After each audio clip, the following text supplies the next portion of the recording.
Buenas noches, Iglesia. Hoy voy a estar nuevamente compartiendo la palabra del día de hoy. Hoy, como ustedes saben, hace 8 días hablamos de deudores. Y hoy vamos a hablar de la segunda parte de este mensaje. em, y espero también que podamos cerrarlo. Entonces, como veíamos la semana pasada, utilizamos el concepto de deuda o de ser deudores para ilustrar cómo muchas veces vivimos nuestra vida cristiana en mentalidad de deudores. Y quiero profundizar un poco más este concepto con algunos versículos adicionales y con algunos conceptos nuevos respecto a lo que hablamos la semana pasada.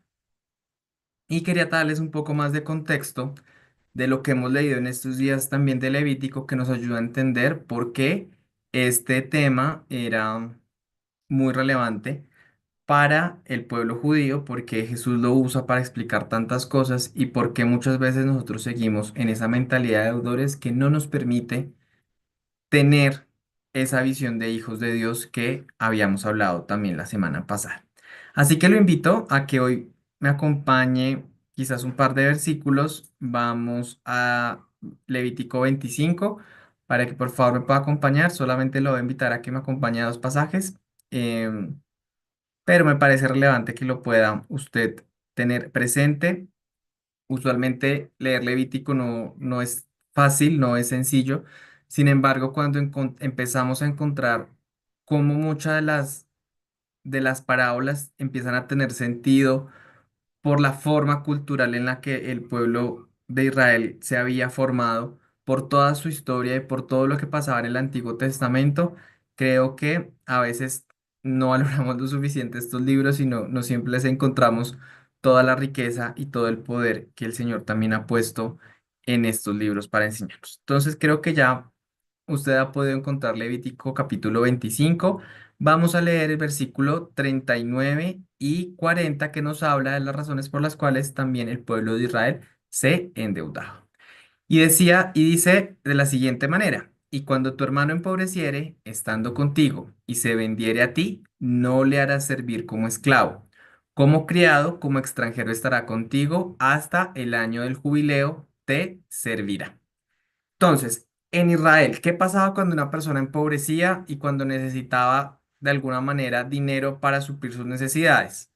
¿Qué opciones tenían?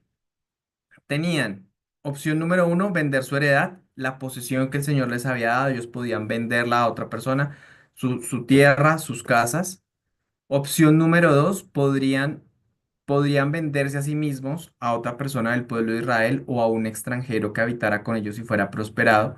Ellos mismos se entregaban para solicitar ese dinero, podrían vender también a sus hijos.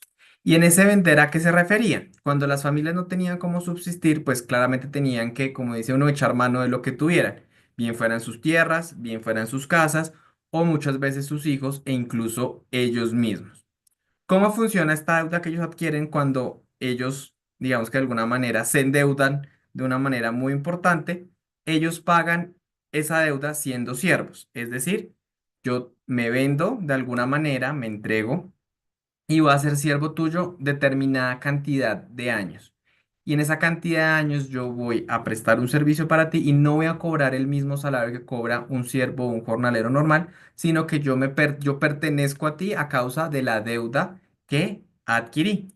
Y esto se regulaba y estas deudas finalizaban sí o sí hasta el año del jubileo, que es de lo que nos explica todo este capítulo de Levítico 25. Hoy no vamos a hablar de lo que significa el año del jubileo, pero como ustedes saben, todo esto también, el año del jubileo también es un tipo de Cristo y un tipo de la salvación que viene para nosotros como hijos suyos. Sigamos en Levítico 25 para entender un poco más este contexto de lo que les estoy leyendo y por qué se relaciona con lo que ya hablamos la semana pasada. Levítico 25, versículo 48. Después de que se hubiere vendido, podrá ser rescatado. Uno de sus hermanos lo rescatará, o su tío, o el hijo de su tío lo rescatará, o un pariente cercano de la familia lo rescatará. O si sus medios alcanzasen, él mismo se rescatará. Hará la cuenta hará la cuenta con lo que él lo compró desde el año en que se vendió hasta el año del jubileo y ha de apreciarse el precio de su venta conforme al número de los años y se contará el tiempo que estuvo con él conforme al tiempo de un criado asalariado. Y si aún fueren muchos años, conforme a ellos devolverá para su rescate del dinero por el cual se vendió. Y si quedare poco tiempo hasta el año del jubileo, entonces hará el cálculo con él y devolverá su rescate conforme a sus años. Como el tomado a salario anualmente hará con él, no se enseñoreará en él con rigor delante de sus ojos, y si no se rescatará en esos años, en el año del jubileo saldrá él y sus hijos. Entonces, ¿cómo funcionaba acá también un poco de lo que les venía explicando? Yo me vendía por el precio de un asalariado, es decir, yo me comprometía a estar X cantidad de años en el contexto de Levítico 25 hasta el año del jubileo.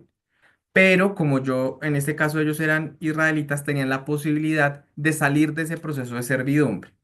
¿Cómo salían de ese proceso de servidumbre? Entonces, opción número uno, pues esperando hasta que se cumpliera el plazo. Y en ese esperar hasta que se cumpliera el plazo, usted lo que hacía era ser siervo y tener y ser de alguna manera con su salario o con su trabajo pagaba la deuda que usted había adquirido.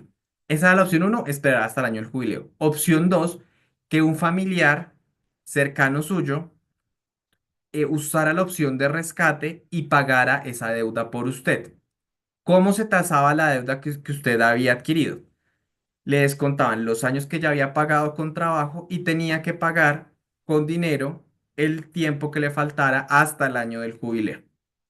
Para este caso concreto, una persona podía, por ejemplo, dar a su hijo y luego, con sus ganancias, con sus negocios, con sus tierras o lo que sea, podría decir, venga, voy a tomar en rescate y voy a pagar por ese hijo para que ya no sea siervo, sino vuelva a mi casa. Entonces era una deuda, las deudas se adquirían con su propia vida y con su propio trabajo. Si tomáramos un ejemplo de estos del año de jubileo, podrían ser hasta 50 años de servidumbre. Si tomáramos solamente lo que está escrito en Levítico 25, entonces podía ser un tiempo extremadamente largo. Pasándolo a nuestra vida como cristianos, cuando nosotros entramos en servidumbre a causa del pecado, el tiempo no nos alcanzaría para pagar por esa deuda y por eso es necesario que venga un rescatador.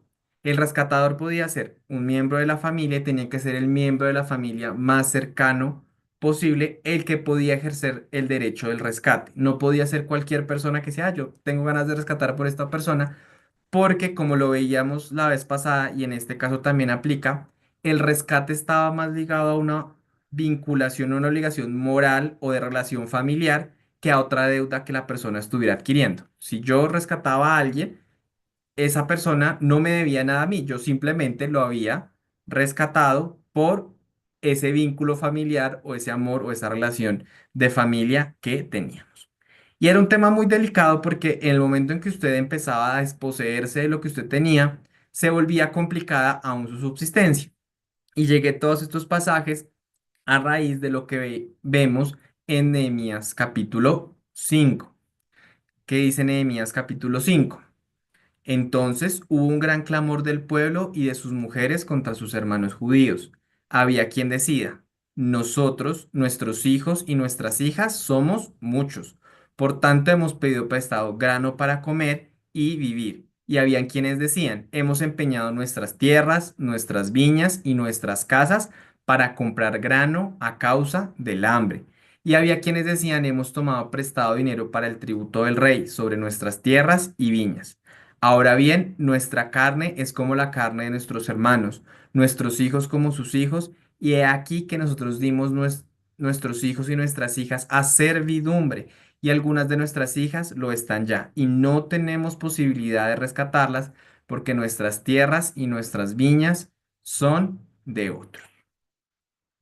¿Qué está pasando en este contexto?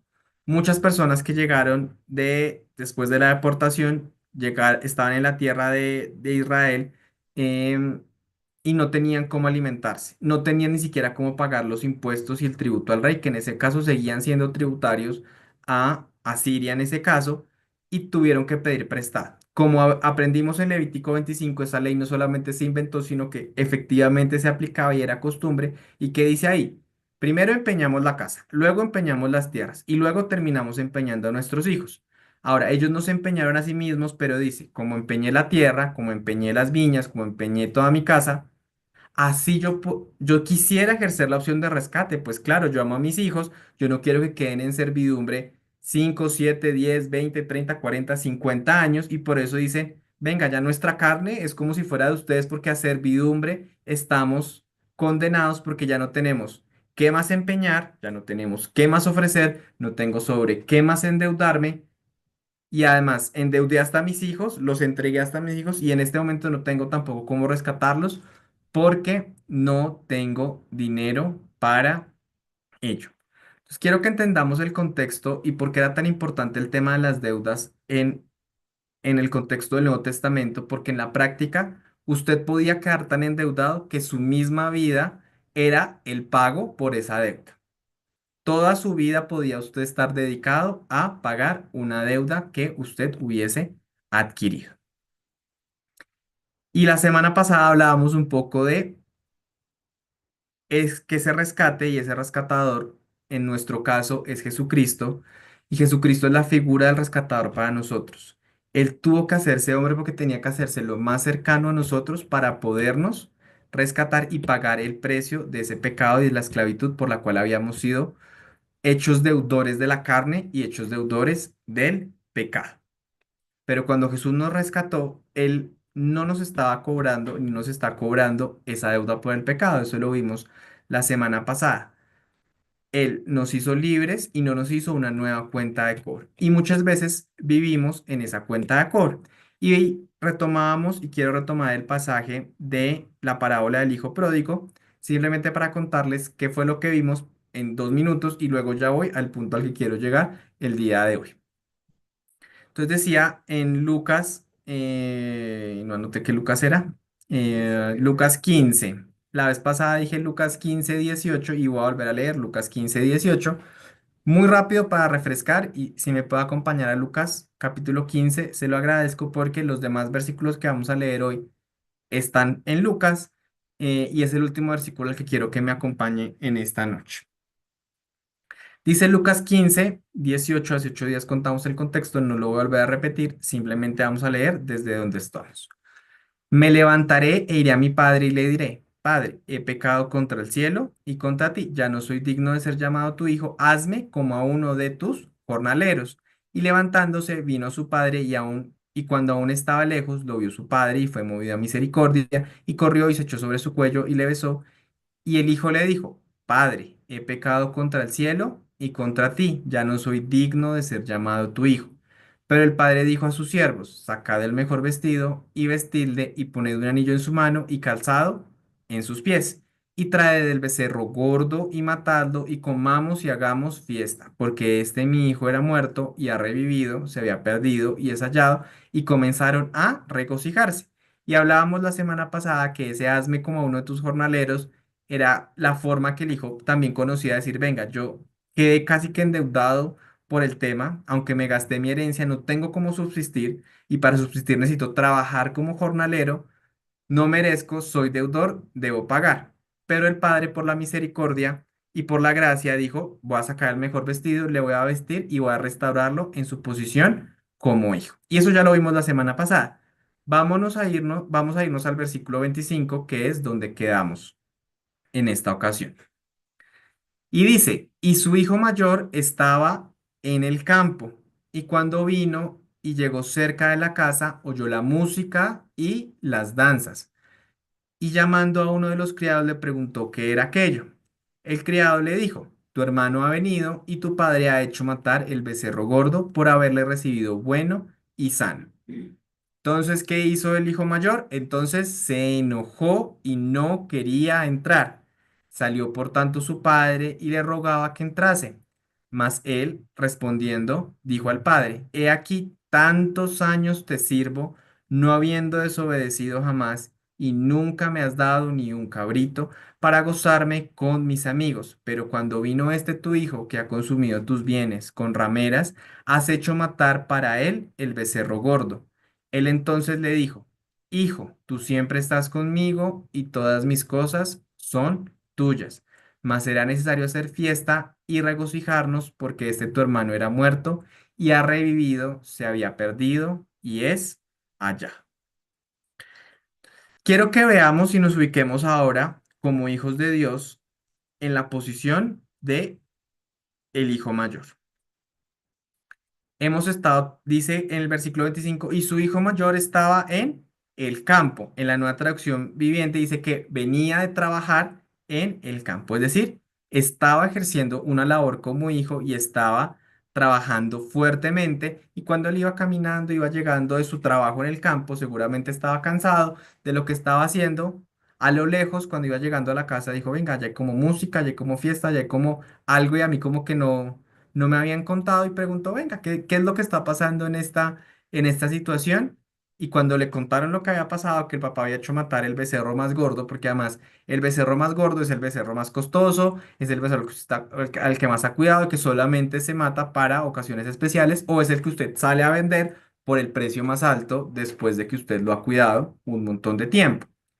Y este hombre dijo, venga, pero ¿por qué hacen todo eso con una persona que ha hecho todas las cosas mal, ha hecho todo lo incorrecto? Y en cambio yo, que tantos años te he servido, Padre, que es lo que dice el versículo 29, dice, dijo al Padre, aquí tantos años te sirvo, no habiendo desobedecido jamás y nunca me has dado ni un cabrito. Y me dio mucha curiosidad la nueva traducción viviente del versículo 29, se los voy a leer para no leer todo otra vez. Dice, pero él respondió, todos estos años he trabajado para ti como un burro y nunca me negué a hacer nada de lo que me pediste y en todo ese tiempo no me diste ni un cabrito para que fuera con mis amigos. El hijo era hijo y dice que él trabajaba fuertemente, decía en la nueva traducción viviente que me dio mucha risa, dice, he trabajado hasta como un burro para agradarte. ¿Y cuál es mi recompensa? ¿Y cuál es mi premio? ¿Y qué es lo que yo obtengo a causa de ser obediente, a causa de trabajar arduamente, a causa de molerme la espalda por X o Y cosa? Y dice, tantos años he trabajado y ¿qué me toca a mí? ¿Qué entendía yo? El hijo venía del campo. Sabemos que venía a trabajar por lo que nos decía la nueva traducción viviente. Lo cual está perfecto, porque el hecho de ser hijos no nos quita ni nos exime de la responsabilidad de trabajar. Vivir como hijos no significa que no hagamos nada. Vivir como hijos significa que trabajamos en nuestra herencia, en nuestra heredad y en los asuntos del Padre. Como decía Jesús, no sabes que en los asuntos de mi Padre me es necesario trabajar. Ser hijos implica que trabajemos. Y eso es relevante y no quiero que lo perdamos porque debemos trabajar en la obra de nuestro Padre. Ahora, ¿con qué actitud trabajamos? Dice, dice, tantos años que te he servido trabajando como un burro, estaba viviendo, estaba sirviendo y trabajando en la obra del Padre como un jornalero porque está diciendo, venga, si yo trabajo, lo mínimo es que yo obtenga una recompensa. Estoy trabajando para obtener un jornal diario o una recompensa inmediata diaria, o estoy trabajando como heredero sabiendo que todo lo que tengo ahí, todo lo que hay en esa tierra es mío, que soy señor de todas las cosas, de todo lo que está en ese lugar, y que lo que estoy haciendo es trabajando para que ese rey, esa heredad que me corresponde a mí, antes crezca y se aumente. Y acá le quiero dar puntos al hijo menor que pocos puntos le damos, pero en este caso le quiero dar puntos, porque él tenía más la condición, él tenía más clara la diferencia entre ser hijo versus la de ser jornalero.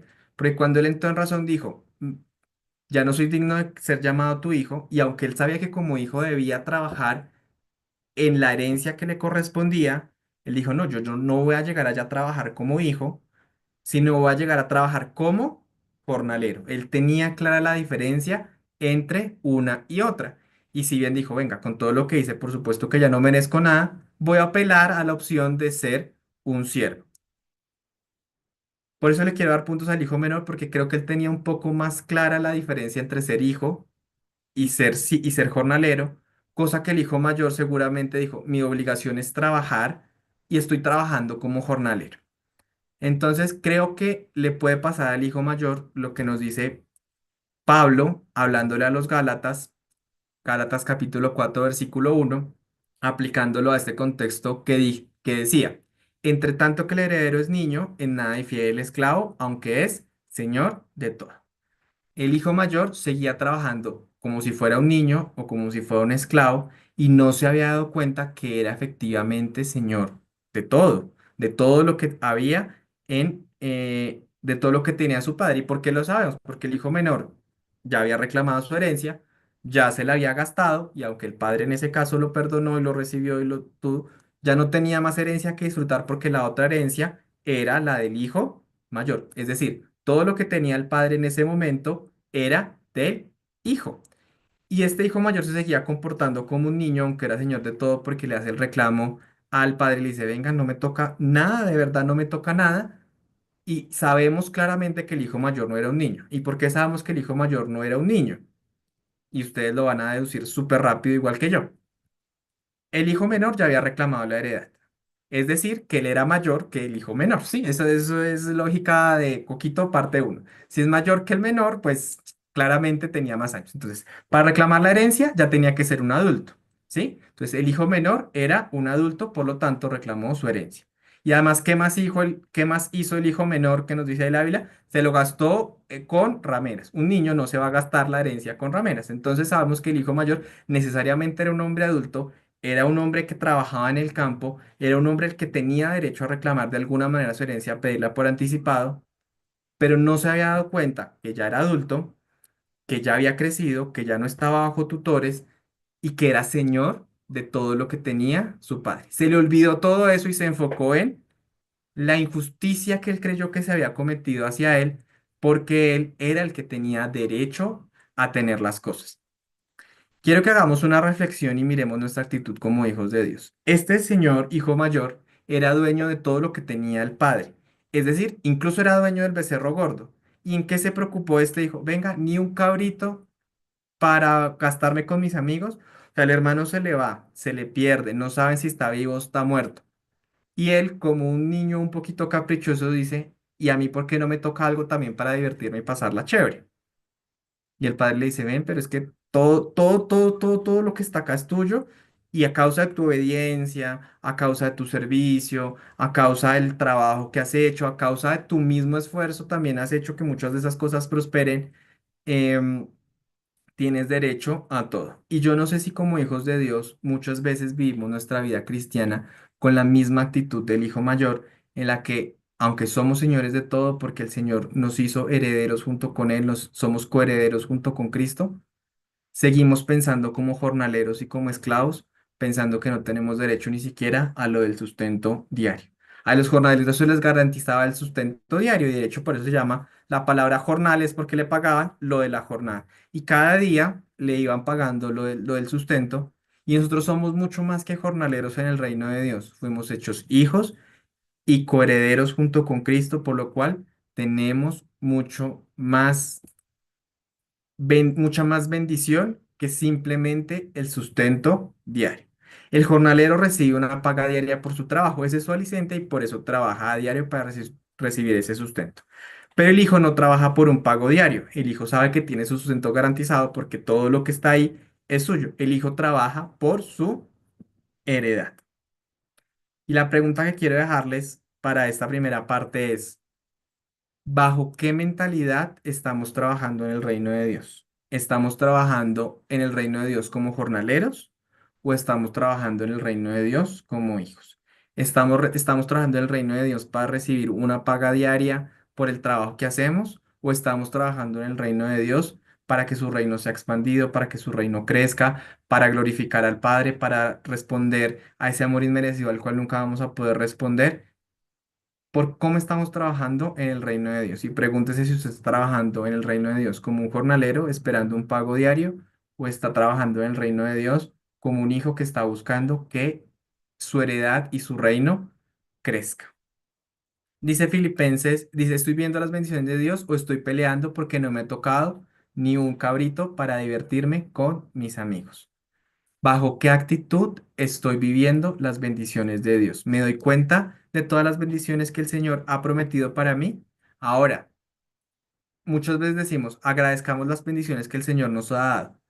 Muchas veces ni siquiera vemos las bendiciones a las que tenemos derecho porque no pedimos, no buscamos, no vamos a él a decirle, ven, Señor, bendíceme en X o Y cosa, sino simplemente dimos peleando porque a mí no me han dado cuando el Señor ya lo dio todo por nosotros y tenemos acceso por su sangre a la salvación y a los beneficios de la salvación.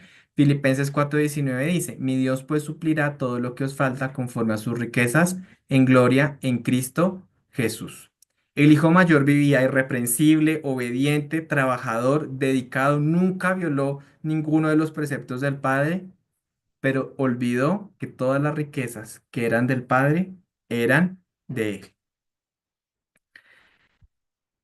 Mm, estamos viviendo nuestra vida como hijos que cometimos un error y llegamos y vivimos como jornaleros y vivimos como siervos toda la vida, o aún siendo hijos, esperamos recibir solamente el jornal diario por nuestro trabajo, o estamos viviendo para expandir el reino de Dios y viviendo como hijos con un propósito más allá de recibir un sustento diario. Gálatas 4:6 al 7 dice, por cuanto sois hijos, Dios envió en vuestros corazones el espíritu de su Hijo, el cual clama, Abba Padre. Así que ya no eres esclavo, sino hijo, y si hijo también, heredero. Es decir, también nos habla de la evolución de ser niños a ser hijos maduros.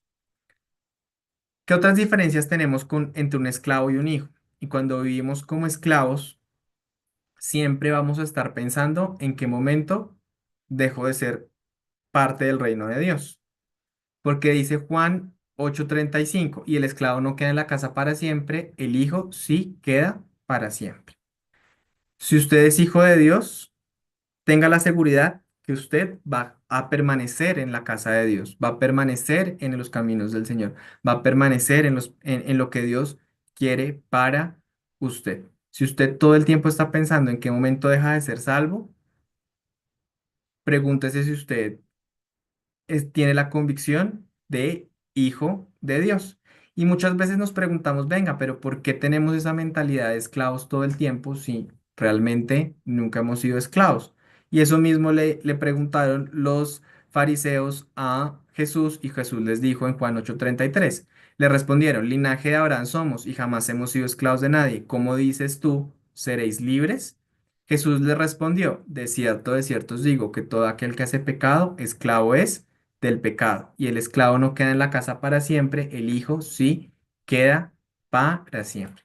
Éramos esclavos del pecado y esa mentalidad es la que nos trae a que normalmente no podamos recibir las bendiciones espirituales porque todo el tiempo vivimos con con ese vicio de la carne, con ese vicio del pecado, viviendo todavía en la carne y en el pecado y se nos olvida ir a recibir nuestras bendiciones espirituales, aunque la prédica claramente no se trata del tema de las bendiciones espirituales, pero quiero que lo vean como, tengo derecho a todas las bendiciones espirituales, pero estoy preocupado porque no me tocó un cabrito para divertirme con mis amigos. Pregúntese cada uno qué puede representar ese cabrito para su vida. ¿Qué es esa cosa que usted le está pidiendo al Señor y hoy ustedes después de esta predica dice, venga, si yo pidiendo algo tan sencillo que ya sé que es, que me corresponde, porque no voy a escudriñar más bien los tesoros escondidos que el Señor tiene para nosotros, porque más bien no voy a pedirle que yo pueda entregar de esta bendición a otras personas, porque no sirvo de una manera diferente al Señor. Gálatas 5:1, para libertad fue que Cristo nos hizo libres. Por tanto, permaneced firmes y no os sometéis otra vez al yugo de esclavitud. Nosotros fuimos rescatados, dejamos de ser esclavos y ahora fuimos hechos hijos. El Señor pagó el precio. Ahora, si ya fuimos libertados, ya sabemos que ser libres es mejor que ser esclavos, ¿por qué nos gusta volver al yugo de la esclavitud haciendo lo que no corresponde? Cuando nosotros dejamos de pecar, no dejamos de pecar para pagarle la deuda a Dios. Porque es que el pecar o el no pecar no es pagar una deuda. El no pecar es mi nueva condición y mi nuevo estatus de hijo. No tiene nada que ver con que yo, como soy obediente, estoy pagando, como no estoy pecando, estoy pagándole una deuda al Señor. Cuando yo no peco es porque estoy viviendo bajo las reglas y bajo las condiciones de lo que significa ser hijo, ser un hijo maduro que es capaz de administrar los bienes del padre y es capaz de recibir la herencia, porque ya vimos también anteriormente que mientras seamos niños y seamos inmaduros y seamos fluctuantes, no podremos recibir todas las bendiciones y toda la herencia que el Señor tiene porque no tenemos la madurez para recibirlas. El llamado es pecar o no pecar, no se trata de pagar una deuda, se trata de que ese es mi responsabilidad como hijo de Dios, porque yo cuando peco me estoy haciendo esclavo del pecado. Y cuando yo soy esclavo del pecado, estoy diciendo, ¿sabe qué? Me gusta más la condición de esclavitud que la condición de hijo, que la condición de heredero, que la condición de libre. Y cuando servimos al Señor, debe cada vez, y no siempre amanecemos con esa disposición, pero debería pasarnos como le pasaba a Pablo en 1 Corintios 9:16. Pues si anuncio el Evangelio, no tengo por qué gloriarme, porque me es impuesta necesidad y hay de mí mismo si no anunciare el Evangelio. Era una necesidad que surgía desde adentro de Pablo, que no era impuesta, y él no estaba diciendo, venga, yo voy a gloriarme y voy a pedirle al Señor que me recompense por todas las almas que estoy llevando al Señor. Venga, no, es que yo no tengo que gloriarme por cada vez que anuncio el Evangelio, yo lo estoy anunciando porque dentro de mí es impuesta una necesidad especial para compartir y para entregar a otros lo que el Señor me ha dado. Y el fundamento de todo esto es el amor. Voy a saltarme un par de cosas que tenía puestas acá. Y voy a ir a otra cosa que de pronto no sabía si alcanzaba a decir, no sabía si lo dejaba para otra prédica, pero creo que lo quiero terminar acá para no alargar más el capítulo del tema de los deudores. Y es, he hablado tanto de las deudas, ya para terminar, que me falta hablar de, de la parábola de los dos deudores, que es la palabra, la parábola quizás más famosa que nos habla del tema de las deudas, que está en Mateo capítulo 18. Y para hacerles corta la historia, porque ya se nos fue el tiempo, pero les pido me regalen 5 o 10 minutos más para terminar el mensaje de hoy. Lo que les dije, no sabía si iba a decirles esto o no, aunque podría ya terminar la prédica donde quedé. Quiero cerrar con esto, no quiero alargar más el tema de los dos deudores, y es, el Señor nos hizo libres, el Señor nos rescató, el Señor pagó por nuestros pecados y el Señor nos perdonó una deuda que literalmente no podíamos pagar. Mateo capítulo 18. Dice que el reino de los cielos es semejante a un rey que llegó a hacer cuentas con sus siervos y los fue presentando uno a uno hasta que llegó uno que le debía 10.000 talentos. Una cantidad absolutamente astronómica. Hoy no es el día para explicar qué son 10.000 talentos. Es una cantidad inmensamente grande que ni a usted ni a mí nos cabe en la cabeza de la cantidad de dinero que ese señor debía. Y como no pudo pagar, ¿qué tocaba hacer de acuerdo a lo que vimos de Levítico y de lo que vimos de los primeros capítulos? Pues si no tiene con qué pagar, ¿qué toca hacer? Vender todo lo que tiene, venderlo a él, vender a la mujer y vender a los hijos. Que eso es lo que dice el versículo 25. A este, como no pudo pagar, ordenó su señor venderle y a su mujer e hijos y todo lo que tenía para que pagase la deuda. Es decir, no le alcanzó su vida, ni la de su mujer, ni la de todos los hijos que tenía para pagar todo el dinero que debía. Y este siervo postrado suplicaba y le decía al Señor, ven, Señor, ten paciencia conmigo, yo en algún momento te lo pagaré todo, aunque claramente era una deuda insalvable. Y el Señor, ese rey, le dijo, ok, te perdono la deuda. Ahora ese señor salió con la deuda perdonada, fue libre, no tuvo que vender a su mujer, no tuvo que vender a sus hijos, no tuvo que perder todos sus bienes y su tierra y todas las posesiones, y llegó otro y que le debía solamente 100 denarios.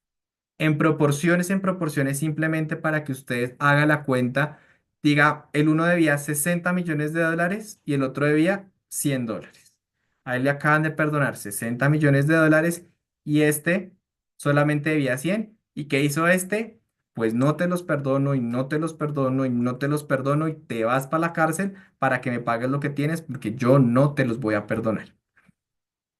Hizo a su hermano o a su consiervo deudor de él. Y al final la reflexión decía, no, en el versículo 30 dice, ¿no debías tú también tener misericordia de tu consiervo como yo tuve misericordia de ti? Entonces, bueno, acá la reflexión, y esto está enfocado en qué. En el versículo no voy a leer más versículos, sino eso está enfocado en el perdón de las ofensas. Cuando un hermano comete una ofensa contra mí, yo lo puedo hacer deudor de alguna manera de acuerdo a la ley del Antiguo Testamento. Él me debe porque me ofendió, porque se equivocó contra mí, porque hizo muchas cosas que estaban mal. Yo de alguna manera tendría derecho, bajo esa normatividad, a cobrarle esa deuda y hacerlo y ahorcarlo hasta que me pague todo lo que me debe. Pero ¿qué hizo el Señor con nosotros? Nos perdonó, porque nosotros somos el siervo malo. En la historia, nosotros somos el siervo malo, ni somos el rey, ni somos el siervo al que otro está ahorcando. En la historia, el Señor nos quería ilustrarle a las personas que le estaban preguntando sobre las ofensas, cómo debíamos perdonar siempre. Y en esto de deudores, creo que muchas veces nosotros hacemos deudores a otras personas y les queremos hacer pagar un precio que el Señor ya pagó por ellos. Pero que con toda la deuda tan gigante que me perdonaron, lo de menos es lo que me está haciendo mi hermano. Y el cierre de la reflexión de lo que quería hacer y no quería hacer un mensaje más con este tema de los deudores es cuántas veces el Señor nos ha perdonado una deuda tan grande y no podemos perdonar una deuda pequeña que tiene un hermano. ¿Cuántas veces vivimos preocupados por la ofensa que el otro nos hizo y se nos olvida la deuda que el Señor ya pagó por nosotros?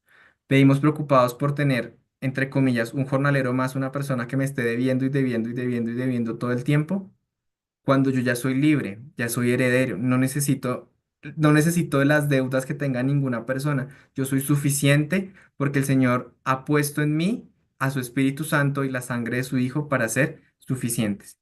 Y quería cerrar con esta reflexión porque como hijos de Dios no podemos tenerle cuentas abiertas a ninguna persona. Es que este me debe, este me hizo daño, este también me lastimó, este me dio otra cosa o este me dio tal cosa. Si el Señor ya perdonó todas nuestras deudas, porque tenemos cuentas abiertas con las personas que están a nuestro alrededor, especialmente con nuestra familia y especialmente con nuestros hermanos en la fe, con las personas que se congregan con nosotros.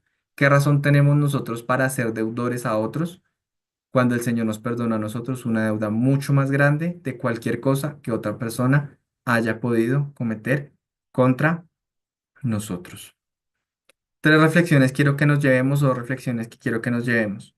¿Servimos y vivimos en el reino de Dios como jornaleros o como herederos del reino de Dios? Otra reflexión, ¿estamos haciendo deudores a nuestros hermanos, cobrándoles una deuda tan pequeña en comparación a la deuda que el Señor ya nos perdonó a nosotros?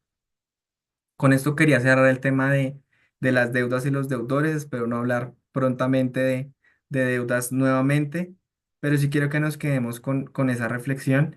em, que muchas veces olvidamos nuestra condición de hijos, de herederos del Señor. Vivimos pidiendo un cabrito cuando somos dueños de todo. Vivimos cobrándole una deuda. Quizás el hermano mayor está diciendo, venga, ¿usted cómo le va a perdonar esa deuda a mi hermano si es que hizo todo lo malo que podía haber hecho en la vida y en la existencia?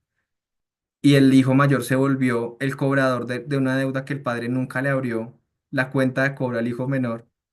¿Cuántas veces como cristianos nosotros le abrimos la cuenta de cobro a un hermano que el Señor ya perdonó?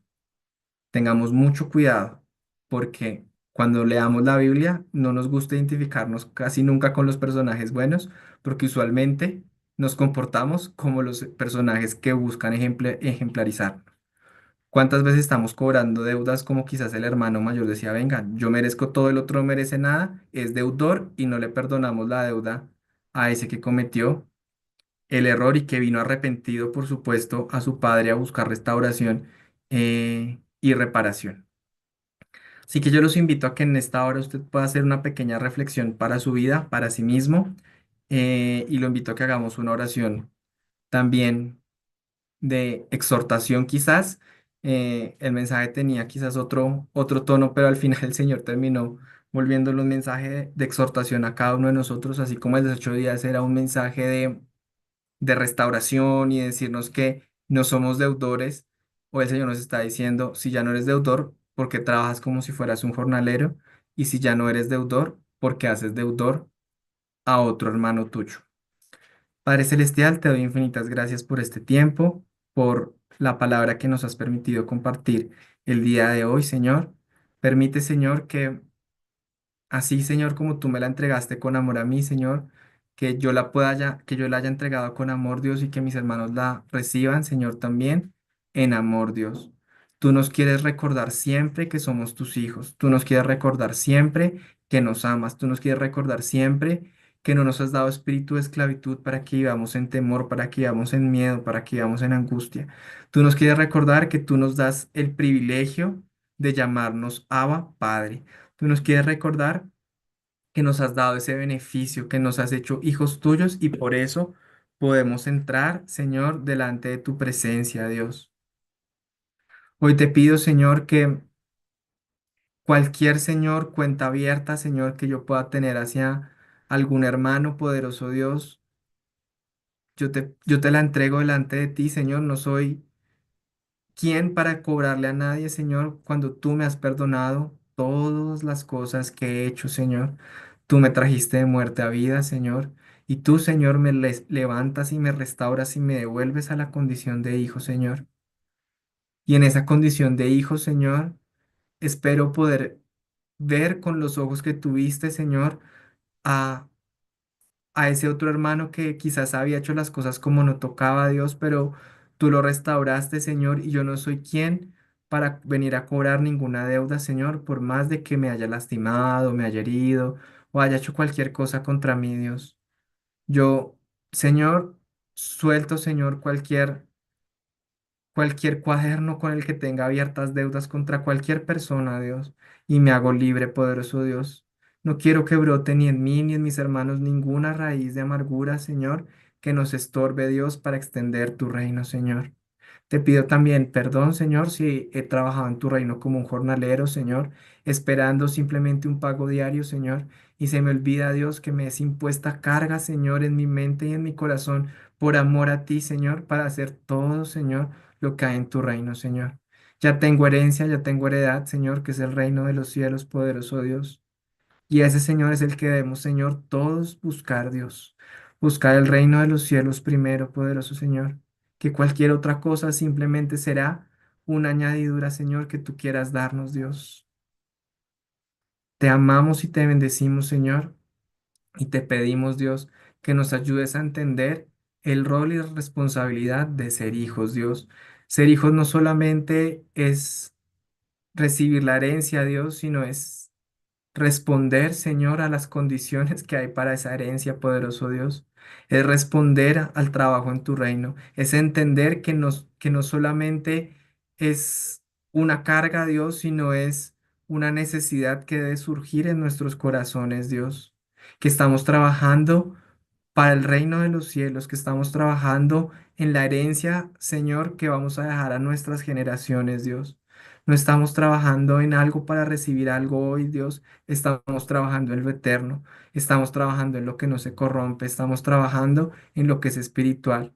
Señor, estamos trabajando no en acumular tesoros en la tierra, Señor, sino estamos trabajando para acumular tesoros en los cielos, poderoso Dios. Yo te pido hoy, Dios, que